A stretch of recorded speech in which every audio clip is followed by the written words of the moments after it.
Hi, I'm Dr. Gaby Cora at the National Publicity Summit with John Arnold. John, welcome. Thank you. Good to be here.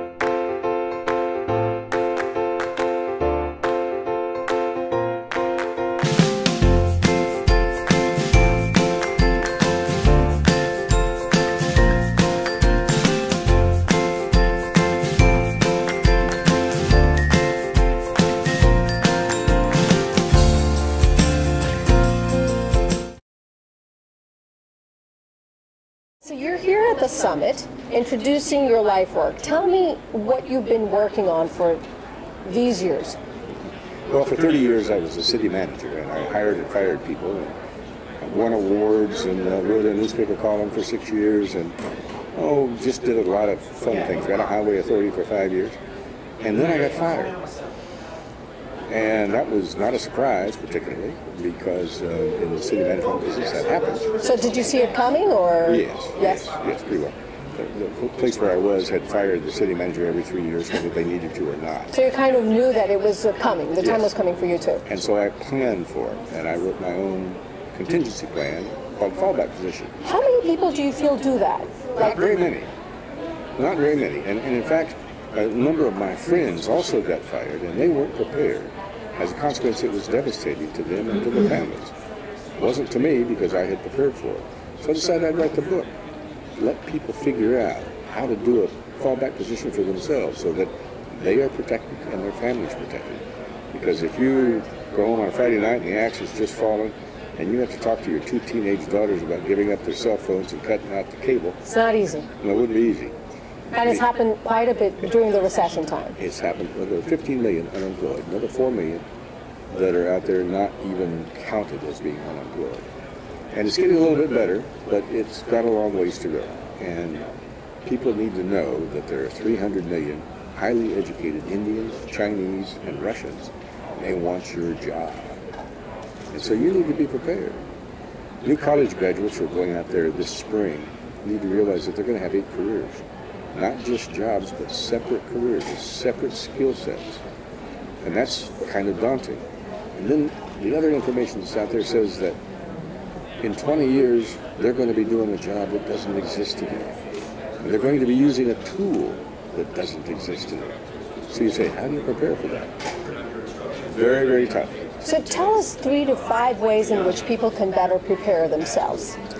The top 3 ways are that you prepare yourself by looking at your finances. If it's true that you need a 6-month emergency fund, and that's what everybody says, well, that's probably not enough. If you're making, say, $60,000 a year, it takes 1 month for every $10,000 of salary for you to get a new job. And that's assuming you're in the same kind of profession. And many people who are laid off don't want to be in that same profession. They want to do something different. You're going to have enough money to cover you and your family for that period of time. So money is first. A layoff budget is very important. Most people don't even have a budget, let alone a layoff budget. The second one is that they need to figure out what they want to do for their career. I mean, really, what is it they want to do? So the Fallback Position book talks a lot about the different things that you can do to figure out who you are, what you want to be when you grow up, and how to get there. What's your roadmap to get there? And the third thing is to know yourself, so that you're not devastated by being fired. You're strong enough mentally, physically, and you can go about your business of life.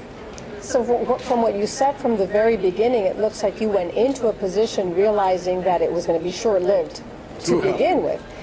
But that helped you prepare and prepare other people to follow that same path, which is inevitable for many people.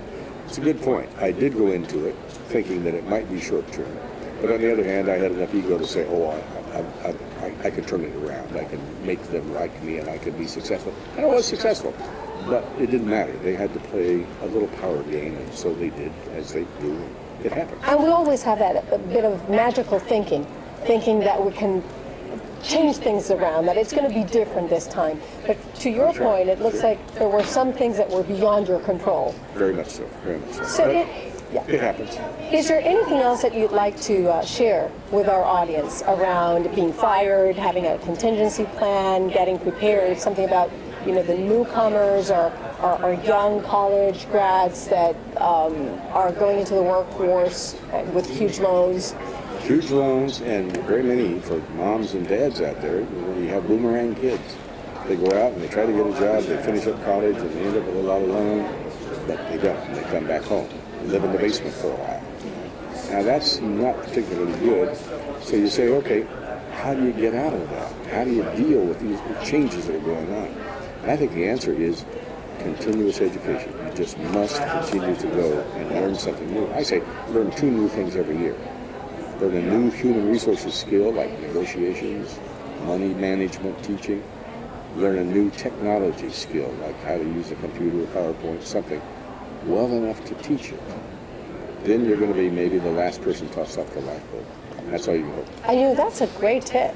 I mean, really learning something with social skills, yeah, and something with technical skills. Absolutely. Fantastic tip that all of us could really start doing today. Do that every year, and maybe you can become not indispensable because nobody is, but maybe your CEO, who's not going to be looking out for you if his bonus is tied to reducing costs, he's not going to be looking at you at all. But you need to protect yourself, and you can do that. Tell us about your books. The other book is Windfall, How Americans Like You Are Getting Rich, How You Can Too, and What to Do When You Do.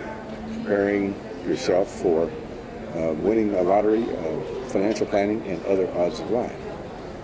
That's kind of a fun little book because, you know, recently we just had this big $660 million Mega Millions. Yes. And people would sit there and say, what would I do if I had that money? And everybody would have a little mental list. I do this, I do this, I do this.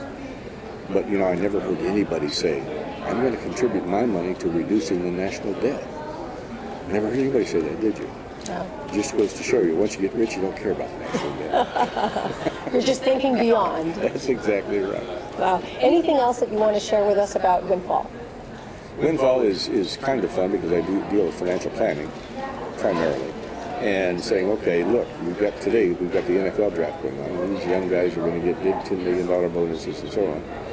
And, you know, the fact is, 2/3 of the people who win the lottery are in bankruptcy within 2 years. And the big NFL and NBA guys are often in bankruptcy within 10 years because they can't pay that well.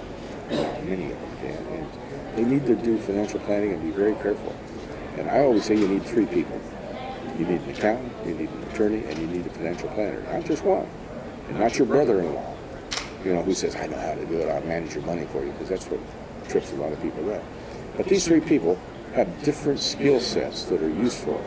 You put them together, and then you've got a package. Plus, they watch each other, so they reduce your costs, and one doesn't gouge you, you know, the other one does. They watch each other, reduce your costs, and they'll do well. And that's very important. And if I may, I'll add a health and wellness expert as well as... That's always good. You know, somebody in there should say, get out there and make sure whether you have lost your job or you won the lottery. It's very stressful. Yeah.